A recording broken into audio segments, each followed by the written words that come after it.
ធីមប្រលឹមញញឹមសែនស្រស់មកចាញ់សំរងស្រស់កត់និថាបងសូមផ្ញើប្រានផ្ញើទាំងសងខាសូមអូនមេត្តាចិន្តាប្រណី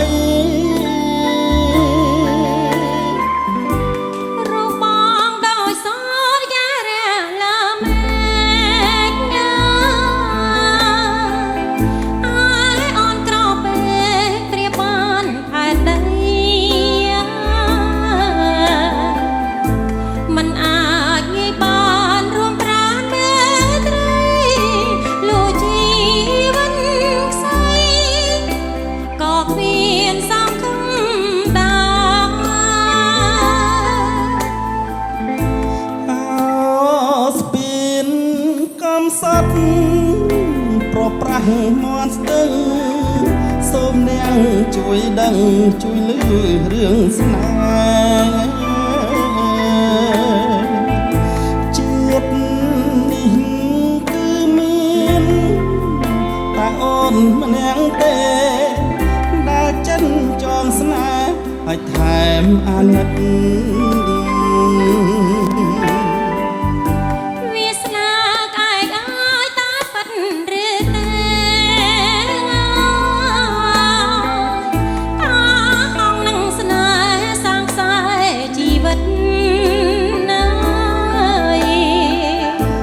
ស្រឡាញ់ហើយថែមទាំងអាណិតបើមិនជឿចិត្តស្បត់ជូនក៏បាន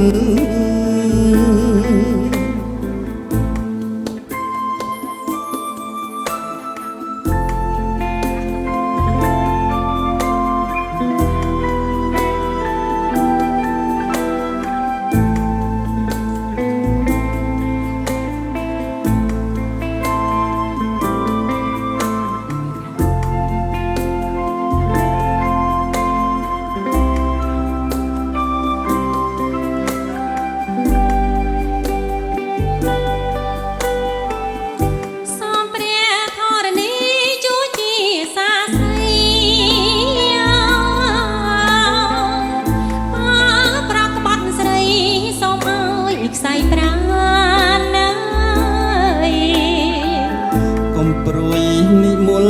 បងទទួលបានឲ្យតែកល្យា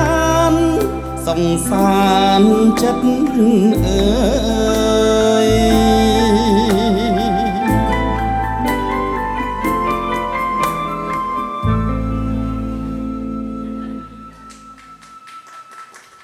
បាទអរគុណបាទចាសូមអរគុណ